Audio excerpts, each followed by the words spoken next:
हरे कृष्णा। आप सबका स्वागत है आज की हमारी श्रावण मास की अंतिम शिव पुराण कथा श्रृंखला में। संपूर्ण श्रावण मास के दौरान हमने पूर्ण श्रद्धा और भक्तिभाव के साथ इन शिव पुराण कथाओं का श्रवण किया और उसके लिए आपका बहुत बहुत धन्यवाद। अगर आज आपके जीवन में सब कुछ ठीक चल रहा है तो इस कथा को, आज की श्रावण मास की अंतिम कथा को भगवान का धन्यवाद मानकर सुनिएगा। और अगर कुछ ठीक नहीं चल रहा, कोई समस्या चल रही है, तो इसे उम्मीद बनाकर सुनिएगा, क्योंकि महादेव की कथाओं में हमें बार बार यही दिखाई देता है कि जहाँ मनुष्य को अंत दिखाई देता है, वहीं से भगवान कोई ना कोई नई शुरुआत का द्वार खोल देते हैं। भगवान शिव केवल संहार के देवता नहीं हैं, संहार के बाद सृजन भी उन्हीं की लीला है। और इसीलिए अगर आपके जीवन में इस समय कुछ टूट रहा है, कुछ बिखर रहा है, तो घबराइए मत। हो सकता है भगवान किसी नई शुरुआत के लिए आपको समय दे रहे हैं, एक नई जगह बना रहे हैं। और ये विश्वास ही हमारी भगवान के प्रति भक्ति का मुख्य आधार है, यही श्रद्धा है। और इसी प्रार्थना और विचार के साथ चलिए आज की हमारी श्रावण मास की अंतिम शिव पुराण कथा का श्रवण करते हैं। भगवान शिव की कृपा आप और आपके परिवार पर सदैव बनी रहे, यही प्रार्थना करते हुए आइए आज की श्रावण मास की अंतिम शिव पुराण कथा आरंभ करते हैं। उपमन्यु ने कहा, न्याय उपार्जित द्रव्यों से भक्ति पूर्वक महादेव जी की पूजा करनी चाहिए। अगर कोई अन्याय उपार्जित द्रव्य से भी भक्ति पूर्वक शिव जी की पूजा करता है तो उसे भी कोई पाप नहीं लगता, क्योंकि भगवान भाव के वशीभूत हैं। भक्त्या प्रचोदितः कुर्यात् अल्पवित्तोऽपि मानवः महाविभवसारोऽपि न कुर्यात् भक्तिवर्जितः। सर्वस्वमपि यो दद्यात् इच्छवे भक्तिविवर्जितः न तेन फलभाक्स स्यात् भक्तिरेवात्र कारणम्। अर्थात अगर न्याय उपार्जित धन से भी कोई भक्ति के बिना पूजन करता है तो उसे उसका फल नहीं मिलता, क्योंकि पूजा की सफलता में भक्ति ही कारण होती है। भक्ति से अपने वैभव के अनुसार भगवान शिव के उद्देश्य से जो कुछ भी किया जाए, चाहे वो थोड़ा हो या बहुत, करने वाला धनी हो या दरिद्र, उन दोनों को समान फल प्राप्त होता है। जिसके पास बहुत थोड़ा धन है वो मानव भी अगर भक्ति भाव से प्रेरित होकर भगवान शिव का पूजन कर सकता है, लेकिन महान वैभवशाली भी अगर भक्तिहीन है तो उसे शिव का पूजन नहीं करना चाहिए। शिव के प्रति भक्तिहीन पुरुष अगर अपना सब कुछ भी दे डाले तो उससे वो शिव आराधना के फल का भागी नहीं बनता, क्योंकि आराधना में भक्ति ही कारण होती है।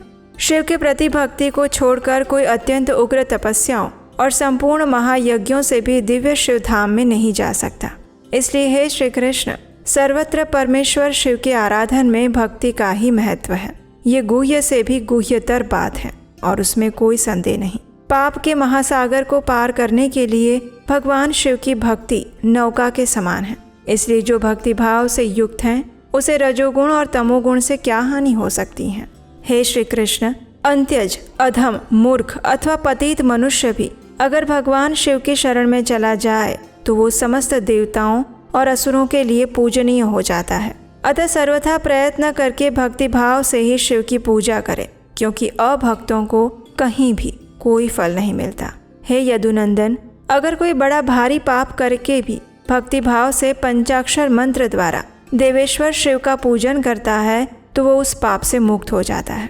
जो भक्ति भाव से पंचाक्षर मंत्र द्वारा एक बार ही शिव का पूजन कर लेता है, वो भी शिव मंत्र के गौरववश शिव धाम को चला जाता है। जो मूढ़ दुर्लभ मानव जन्म पाकर भी भगवान शिव की अर्चना नहीं करता, उसका वो जन्म निष्फल है, क्योंकि वो मोक्ष का साधक नहीं होता। जो दुर्लभ मानव जन्म पाकर भी पिनाक पाणी महादेव जी की आराधना करते हैं, उन्हीं का जन्म सफल है और वे ही कृतार्थ और श्रेष्ठ मनुष्य हैं। जो भगवान शिव की भक्ति में तत्पर रहते हैं, जिनका चित्त भगवान शिव के सामने प्रणत होता है और जो सदा ही भगवान शिव के चिंतन में लगे रहते हैं, वे कभी दुख के भागी नहीं होते। सौभाग्य, कांतिमान रूप, बल, त्याग, दया भाव, शूरता और विश्व में विख्याति, ये सभी बातें भगवान शिव की पूजा करने वाले लोगों को सुलभ हो जाती हैं। इसलिए जो अपना कल्याण चाहता है उसे सब कुछ छोड़कर केवल भगवान शिव में मन लगाकर उनकी आराधना करनी चाहिए। जीवन बड़ी तेजी से जा रहा है, युवानी शीघ्रता से बीती जा रही है और रोग तीव्र गति से निकट आ रहे हैं। इसीलिए सबको पिनाक पाणी महादेव जी की पूजा करनी चाहिए। जब तक मृत्यु नहीं आती है, जब तक वृद्धावस्था का आक्रमण नहीं होता और जब तक इंद्रियों की शक्ति क्षीण नहीं हो जाती, तब तक भगवान शंकर की आराधना कर लो। भगवान शिव की आराधना के समान दूसरा कोई धर्म तीनों लोकों में नहीं है। इस प्रकार क्रोध को जीतने वाले उपमन्यु से यदुकुल नंदन श्री कृष्ण ने जो भी ज्ञान योग प्राप्त किया था, उन सभी का प्रणत भाव से बैठे हुए उन मुनियों को उपदेश देकर आत्मदर्शी वायुदेव सायंकाल आकाश में अंतर्ध्यान हो गए। उसके बाद प्रातःकाल नैमिषारण्य के सभी तपस्वी मुनि सत्र के अंत में अवभृत स्नान करने के लिए तैयार हुए। उस समय ब्रह्मा जी के आदेश से साक्षात सरस्वती देवी स्वादिष्ट जल से भरी हुई स्वच्छ सुंदर नदी के रूप में वहां बहने लगी। सरस्वती नदी को उपस्थित देखकर मुनि मन ही मन बड़े प्रसन्न हुए। उन्होंने ये कथा सत्र समाप्त करके उसमें अवगाहन यानी कि स्नान आरंभ किया। उस नदी के मंगलमय जल से देवता आदि का तर्पण करके पूर्व वृत्तांत का स्मरण करते हुए वे सब के सब वाराणसी पुरी की ओर चल पड़े। उस समय हिमालय के चरणों से निकलकर दक्षिण की ओर बहने वाली भागीरथी का दर्शन करके उन ऋषियों ने उसमें स्नान किया और फिर भागीरथी के ही किनारे का मार्ग पकड़कर वे आगे बढ़े। तत्पश्चात वाराणसी में पहुंचकर उन सबको बड़ी प्रसन्नता हुई। वहाँ उत्तर वाहिनी गंगा में स्नान करके उन्होंने अविमुक्तेश्वर लिंग का दर्शन और विधि पूर्वक पूजन किया। पूजन करने के बाद जब वे चलने के लिए तैयार हुए, तब उन्होंने आकाश में एक दिव्य और परम अद्भुत प्रकाशमान तेज देखा, जो करोड़ों सूर्यों के समान जान पड़ता था। उसने अपनी प्रभा के प्रसार से संपूर्ण दिगंत को व्याप्त कर रखा था।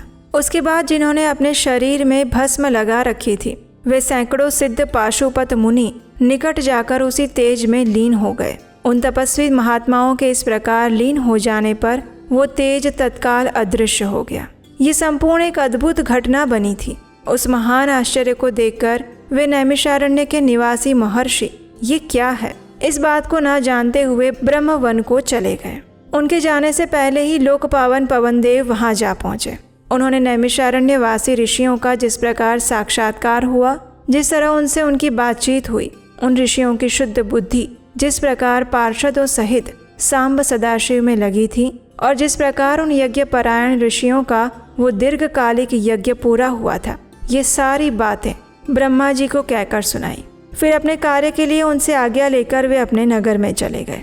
उसके बाद अपने स्थान पर बैठे हुए ब्रह्मा जी गान की कला में परस्पर स्पर्धा रखने और विवाद करने वाले तुम्बरू तथा नारद मुनि के गान जनित रस का आस्वादन करते हुए वहां पर आसीत हो गए। उस समय वे गंधर्वों और अप्सराओं से सेवित होकर सुखपूर्वक बैठे थे। उस वेला में किसी बाहरी व्यक्ति को वहां जाने का अवसर नहीं दिया जाता था।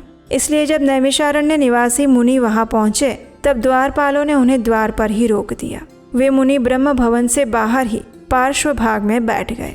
इधर संगीत गोष्ठी में नारद ने तुम्बरू की समानता प्राप्त की। तब परमेष्टि ब्रह्मा ने उन्हें तुम्बरू के साथ रहने की आज्ञा दी और वे पारस्परिक स्पर्धा को त्याग कर तुम्बरू के परम मित्र हो गए। तत्पश्चात गंधर्वों और अप्सराओं से घिरे हुए नारद नकुलेश्वर महादेव को वीणा गान सुनाकर संतुष्ट करने के लिए तुम्बरू के साथ ब्रह्म भवन से उसी प्रकार निकले जैसे मेघों की घटा से सूर्यदेव बाहर निकलते हैं। उस समय मुनिवर नारद को देखकर उन 6 कुलों में उत्पन्न हुए ऋषियों ने प्रणाम किया। बड़े आदर के साथ ब्रह्मा जी से मिलने का अवसर पूछा। नारद जी का चित्त दूसरी ओर लगा हुआ था और वे बड़ी उतावली में थे, इसलिए उनके पूछने पर उन्होंने कहा, यही अवसर है, आप लोग भीतर जाइए। ये कहते हुए वे चले गए। उसके बाद द्वारपालों ने ब्रह्मा जी को उन ऋषियों के आगमन की सूचना दी। उनकी आज्ञा पाकर वे सभी एक साथ ब्रह्मा जी के भवन में प्रविष्ट हुए। अंदर जाकर उन्होंने दूर से ही दंड की भांति पृथ्वी पर गिरकर ब्रह्मा जी को प्रणाम किया। फिर उनका आदेश पाकर वे ऋषि उनके पास गए और चारों ओर से उन्हें घेर कर बैठ गए। उन्हें वहां बैठा देखकर कमल आसन ब्रह्मा जी ने उनका कुशल समाचार पूछा और बताया कि मुझे तुम लोगों का सारा वृत्तांत ज्ञात हो चुका है, क्योंकि वायुदेव ने ही यहाँ पर आकर सब कुछ कहा है। अब तुम बताओ, जब वायुदेव तुम्हें कथा सुनाकर अदृश्य हो गए, फिर तुमने क्या किया? देवेश्वर ब्रह्मा के इस प्रकार पूछने पर उन मुनियों ने अवभृत स्नान के बाद गंगा तीर्थ में जाने, वाराणसी की यात्रा करने, देवेश्वरों द्वारा स्थापित शिवलिंगों और अविमुक्तेश्वर लिंग के दर्शन पूजन करने तथा आकाश में महान तेज पुंज के दिखाई देने की सारी बातें कह सुनाई। उसके साथ ही उन्होंने ये भी बताया कि हम अपने मन में बहुत विचार करने पर भी उस तेज को ठीक ठीक जान नहीं सके। मुनियों का ये वचन सुनकर विश्वश्रेष्ठा ब्रह्मा जी ने थोड़ा सिर हिलाकर गंभीर वाणी में कहा, हे महर्षियों, तुम्हें परम उत्तम पारलौकिक सिद्धि प्राप्त होने का अवसर आ रहा है। तुमने दीर्घ काल तक सत्र द्वारा चीर काल तक प्रभु की आराधना की है और इसलिए वे प्रसन्न होकर तुम लोगों पर कृपा करने के लिए उत्सुक हैं। उस तेज पुंज के दर्शन की जो घटना घटित हुई है उससे यही बात सूचित होती है। तुमने वाराणसी में आकाश के भीतर जो दीप्तिमान दिव्य तेज देखा था वो साक्षात ज्योतिर्मय लिंग था। उसे महेश्वर का उत्कृष्ट तेज समझो। उस तेज में श्रौत और पाशुपत व्रत का पालन करने वाले मुनि जो स्वधर्म में पूर्णतः निष्ठा रखने वाले थे और अपने पाप को दग्ध कर चुके थे, वो लीन हो गए थे। लीन होकर वे स्वस्थ और मुक्त हो गए हैं। इसी मार्ग से तुम्हें भी शीघ्र ही मुक्ति प्राप्त होने वाली है। तुम्हारे देखे हुए उस तेज से यही बात सूचित होती है। तुम्हारे लिए ये वही समय दैववश स्वयं उपस्थित हो गया है। तुम मेरु पर्वत के दक्षिण शिखर पर जहाँ देवता रहते हैं वहाँ पर जाओ। वहीं मेरे पुत्र सनत कुमार जो उत्कृष्ट मुनि हैं वो निवास करते हैं। वे वहाँ साक्षात भूतनाथ नंदी के आगमन की प्रतीक्षा में हैं। और ऐसा क्यों है, उसकी कथा इस प्रकार है। पूर्व काल की बात है। सनत कुमार अज्ञानतावश अपने आप को सभी योगियों का शिरोमणि मानने लग गए थे, इसलिए दुर्विनीत हो गए थे। और यही कारण है कि उन्होंने किसी समय परमेश्वर शिव को सामने देखकर भी उनके लिए उचित अभ्युत्थान आदि सत्कार नहीं किया। वे अपने स्थान पर निर्भय बैठे रहे। उनके इस अपराध से क्रोधित होकर नंदी ने उन्हें बहुत बड़ा ऊंट बना दिया। तब उनके लिए मुझे बड़ा शोक हुआ और मैंने दीर्घ काल तक महादेव और महादेवी की उपासना करके नंदी से भी बड़ी अनुनय विनय की। इस प्रकार प्रयत्न करके किसी तरह उनको ऊंट की योनि से छुटकारा दिलाया और उन्हें पूर्ववत सनत कुमार रूप की प्राप्ति कराई। उस समय महादेव जी ने मुस्कुराते हुए अपने गण अध्यक्ष नंदी से कहा था, हे अनग, सनत कुमार मुनि ने मेरी ही अवहेलना करके अपना वैसा अहंकार प्रकट किया था, इसलिए तुम ही उनको मेरे यथार्थ स्वरूप का उपदेश दो। ब्रह्मा का वो ज्येष्ठ पुत्र मूढ़ की भांति मेरा स्मरण कर रहा है, इसलिए मैंने ही उसको तुम्हें शिष्य के रूप में दिया है। तुमसे उपदेश पाकर वो मेरे ज्ञान का प्रवर्तक होगा और वही तुम्हारा धर्म अध्यक्ष के पद पर अभिषेक करेगा। महादेव जी के ऐसा कहने पर सभी भूतगणों के अध्यक्ष नंदी ने प्रातःकाल मस्तक झुकाकर स्वामी की आज्ञा शिरोधार्य की और सनत कुमार भी मेरी आज्ञा से इस गणराज नंदी को प्रसन्न करने के लिए मेरु पर दुष्कर तपस्या कर रहे हैं। गणाध्यक्ष नंदी के समागम से पहले ही तुम लोग सनत कुमार से मिलो, क्योंकि उन पर कृपा करने के लिए नंदी शीघ्र ही वहां पर आएंगे। इस प्रकार ब्रह्मा जी के आदेश देने पर वे सभी मुनि मेरु पर्वत के दक्षिणवर्ती कुमार शिखर पर पहुंच गए। वहाँ मेरु पर्वत पर सागर के समान एक विशाल सरोवर है जिसका नाम स्कंदसर है। उसका जल अमृत के समान स्वादिष्ट, शीतल, स्वच्छ और अगाध तथा हल्का है। वह सरोवर सभी ओर से स्फटिक मणि के शिलाखंडों द्वारा संघटित हुआ है। वहाँ सुखपूर्वक उतरने और चढ़ने के लिए सुंदर घाट और सीढ़ियाँ बनी हुई है। वहाँ की भूमि नीली शिलाओं से आबद्ध है। वहाँ बहुत से लोग नहाने के लिए उतरते हैं और कितने ही नहाकर निकलते रहते हैं। स्नान करके श्वेत यज्ञोपवीत और उज्ज्वल कौपीन धारण किए, वल्कल पहने, सिर पर जटा अथवा शिखा धारण किए, ललाट में त्रिपुंड लगाए, वैराग्य से विमल, मुस्कुराते हुए मुख वाले बहुत से मुनि कुमार घड़ों में, कमलिनी के पत्तों के दोनों में, सुंदर कलशों में, कमंडलुओं इत्यादि में अपने लिए, दूसरों के लिए, विशेषतः देव पूजा के लिए वहाँ से नित्य जल और फूल लेकर जाते हैं। वहाँ इष्ट और शिष्ट पुरुष जल में स्नान करते देखे जाते हैं। उस सरोवर के किनारे की शिलाओं पर तिल, अक्षत, फूल और छोड़े हुए पवित्र दृष्टिगोचर होते हैं।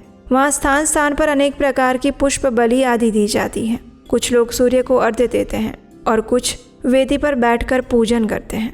उस सरोवर के उत्तर तट पर एक कल्प वृक्ष के नीचे हीरे की शिला से बनी हुई वेदी पर कोमल मृगचर्म बिछाकर सदैव बाल रूपधारी सनत कुमार जी बैठे थे। वे अपनी अविचल समाधि से उसी समय उपरत थे। उस समय बहुत से ऋषि मुनि उनकी सेवा में बैठे थे और योगीश्वर भी उनकी पूजा करते थे। नैमिषारण्य के मुनियों ने वहाँ सनत कुमार जी का दर्शन किया। उनके चरणों में मस्तक झुकाया और उनके आसपास बैठ गए। सनत कुमार जी के पूछने पर उन ऋषियों ने उनसे जो ही अपने आगमन का कारण बताना आरंभ किया, उसी क्षण आकाश में दुंदुभियों का तुमुल नाद सुनाई दिया। उसी समय सूर्य के समान तेजस्वी एक विमान दृष्टिगोचर हुआ, जो असंख्य गणेश्वरों द्वारा चारों ओर से घिरा हुआ था। उस विमान के मध्य भाग में 2 चंवरों के बीच चंद्रमा के समान उज्ज्वल मणिमय दंड वाले शुद्ध छत्र के नीचे दिव्य सिंहासन पर आरूढ़ शिलाद पुत्र नंदी देवी सुयशा के साथ विराजमान थे। उन्हें देखकर ऋषियों सहित ब्रह्मपुत्र सनत कुमार का मुख प्रसन्नता से खिल उठा। वे दोनों हाथ जोड़कर उठे और उन्हें आत्मसमर्पण करते हुए खड़े हो गए। इतने में ही वह विमान धरती पर आ गया। सनत कुमार ने देव नंदी को साष्टांग प्रणाम करके उनकी स्तुति की और मुनियों का परिचय देते हुए कहा, ये 6 कुलों में उत्पन्न ऋषि हैं, जो नैमिषारण्य में दीर्घ काल से सत्र का अनुष्ठान करते थे। ब्रह्मा जी के आदेश से आपका दर्शन करने के लिए ये लोग पहले से ही यहाँ पर आए हुए हैं। ब्रह्मपुत्र सनत कुमार का ये कथन सुनकर नंदी ने दृष्टिपात मात्र से उन सब के पाशों को तत्काल काट डाला और ईश्वरीय शैव धर्म तथा ज्ञान योग का उपदेश देकर फिर वे वापस महादेव जी के पास चले गए। सनत कुमार ने वो समस्त ज्ञान साक्षात मेरे गुरु व्यास को दिया और पूजनीय व्यास जी ने मुझे संक्षेप से वो सारा कुछ बता दिया। त्रिपुरारी शिव के इस पुराण रत्न का उपदेश वेद के ना जानने वाले लोगों को नहीं देना चाहिए। जो भक्त और शिष्य ना हो उसको और नास्तिकों को भी इसका उपदेश नहीं देना चाहिए। अगर मोहवश इन अनधिकारियों को इसका उपदेश दिया गया हो तो वो नरक प्रदान करता है। जिन लोगों ने सेवा अनुगत मार्ग से इस पुराण का उपदेश लिया, पढ़ा अथवा तो सुना है, उनको ये सुख और धर्म आदि त्रिवर्ग प्रदान करता है और अंत में निश्चय ही मोक्ष प्रदान करता है। सूत जी के आशीर्वाद देकर चले जाने और प्रयाग में उस महायज्ञ के पूर्ण हो जाने पर वे सदाचारी मुनि विषय कलुषित कलिकाल के आने से काशी के आसपास निवास करने लगे। उसके बाद पशुपाश से छूटने की इच्छा से उन सभी ने पूर्णतया पाशुपत व्रत का अनुष्ठान किया और संपूर्ण बोध और समाधि पर अधिकार करके वे अनिंद्य महर्षि परमानंद को प्राप्त हो गए। और इस शिव महापुराण कथा के अंत में व्यास जी कहते हैं कि ये शिव महापुराण यहीं पर समाप्त होता है। इस हितकर पुराण को बड़े आदर और प्रयत्न से पढ़ना और सुनना चाहिए। नास्तिक, श्रद्धाहीन, शठ, महेश्वर की प्रति भक्ति से रहित पाखंडी को इसका उपदेश नहीं देना चाहिए। इस शिव महापुराण का एक बार श्रवण करने से ही सारा पाप भस्म हो जाता है। भक्तिहीन भक्ति पाता है और भक्त भक्ति की समृद्धि का भागी होता है। दोबारा इसका श्रवण करने पर उत्तम भक्ति और तीसरी बार इसको सुनने पर मुक्ति सुलभ मिल जाती है और इसीलिए मुमुक्षु पुरुषों को बार बार इसका श्रवण करना चाहिए। किसी भी उत्तम फल को पाने के लिए शुद्ध बुद्धि से इस पुराण की 5 आवृत्ति करनी चाहिए। ऐसा करने से मनुष्य उस फल को प्राप्त कर लेता है और उसमें कोई संशय नहीं। प्राचीन काल के राजाओं, ब्राह्मणों और श्रेष्ठ वैश्यों ने इसकी 7 आवृत्ति करके शिव का साक्षात दर्शन प्राप्त किया था। जो मनुष्य भक्ति परायण होकर इस शिव महापुराण कथा का श्रवण करता है वो भी इस लोक में संपूर्ण भोगों का उपभोग करके अंत में मोक्ष प्राप्त करता है। ये अत्यंत श्रेष्ठ शिव पुराण भगवान शिव को अत्यंत प्रिय है।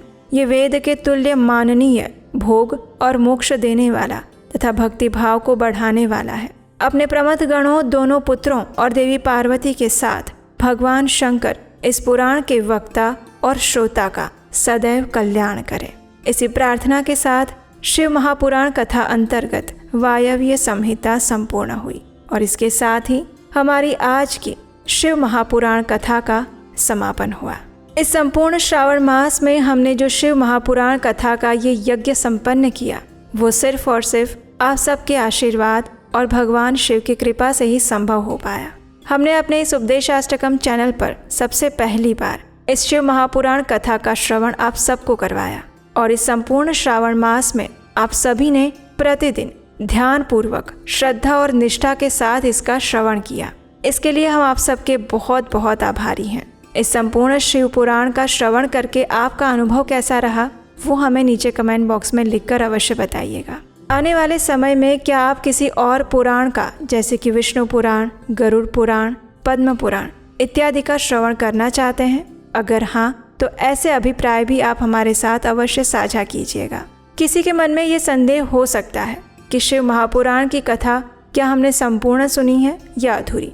तो देखिए, सभी शास्त्रों और पुराणों का एक ही मत है, अगर अमृत का एक पूरा घड़ा पिया जाए या फिर सिर्फ उसकी एक बूंद चखी जाए, तब पर भी वो दोनों स्थिति में फल एक समान प्राप्त कराता है। और इसलिए इस शिव महापुराण कथा का जितना भी आपने श्रवण किया है वो आपको संपूर्णतया पूर्ण फल प्रदान करने वाला है। और यही हमारे वैदिक शास्त्रों की महानता और दिव्यता है। उपदेशाष्टकम की हमारी इस टीम ने बहुत मेहनत और प्रयास करके इस संपूर्ण श्रावण मास में शिव महापुराण की कथा आपको सुनाई है, बिना किसी मिलावट के, बिना किसी कल्पना जनित कथाओं के। जैसा श्रील व्यास देव जी के मुख से प्रादुर्भूत हुई थी उसी प्रकार यथारूप में। और हमें आशा है कि आपको हमारा ये प्रयास उपयोगी और सार्थक लगा होगा।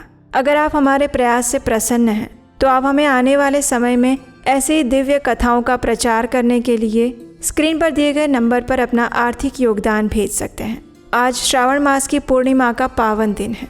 इस दिन दान देने का विशेष महत्व बताया गया है और ये दान अनेक प्रकार का हो सकता है, जैसे कि अन्न दान, धन का दान, वैदिक ज्ञान का दान। और इन सब में से आप अपनी क्षमता अनुसार कोई ना कोई दान अवश्य दीजिए। और अगर आप वैदिक ज्ञान के प्रचार कार्य में दान देते हैं तो इसका तो अधिकतर पुण्य फल आपको प्राप्त होगा। इसी प्रार्थना के साथ हम आपसे विदा लेते हैं, फिर से एक बार मिलने के लिए। और ये अंत नहीं, एक नया आरंभ होगा। अगर आप हमारी आर्थिक सहायता नहीं कर सकते तब पर भी कम से कम हमारे लिए, हमारी टीम के लिए प्रार्थना अवश्य कीजिएगा कि भगवान शिव की विशेष कृपा हम सब पर बनी रहे और हम इसी प्रकार आप सबके लिए वैदिक पौराणिक ज्ञान की गंगा निरंतर बहाते रहे, प्रमाणभूत, स्वच्छ और निर्मल स्वरूप में। भगवान शिव की तरह हमेशा शांत, धीर और गंभीर रहना चाहते हैं, लेकिन मन बार बार परेशान करता रहता है। ओवर थिंकिंग से थक चुके हैं और इमोशंस तो इतना ज़्यादा ऊपर नीचे हो जाता है कि पूछो मत। मेडिटेशन डेली शुरू करते हैं लेकिन कंसिस्टेंसी नहीं बन पाती है। गुस्सा तो इतना आ जाता है कि बस पूछो मत। अगर इन सभी प्रॉब्लम से आप भी गुजर रहे हैं तो ये कोर्स आपके लिए है। हम आपके लिए लेकर आए हैं एक स्पेशली डिज़ाइंड क्यूरेटेड कोर्स जिसका नाम है द शिवा कोड, जिसके अंदर हम भगवान शिव को तत्वतः जानने का प्रयास करेंगे। उसके अलावा भगवान शिव के जीवन से हम अपनी लाइफ में प्रैक्टिकली क्या सीख सकते हैं वो भी हम जानेंगे। मेडिटेशन को सरल कैसे बनाया जा सकता है, अपने इमोशंस को कैसे कंट्रोल किया जा सकता है और भगवान शिव के पास टाइम से हमें क्या शिक्षाएं मिल रही हैं। और उसके अलावा 5 माइक्रो हैबिट्स जो आप अपने जीवन में भगवान शिव के जीवन से उतार सकते हैं। लिमिटेड टाइम ऑफर है तो जल्दी से जाइए, नीचे डिस्क्रिप्शन बॉक्स में लिंक दिया गया है।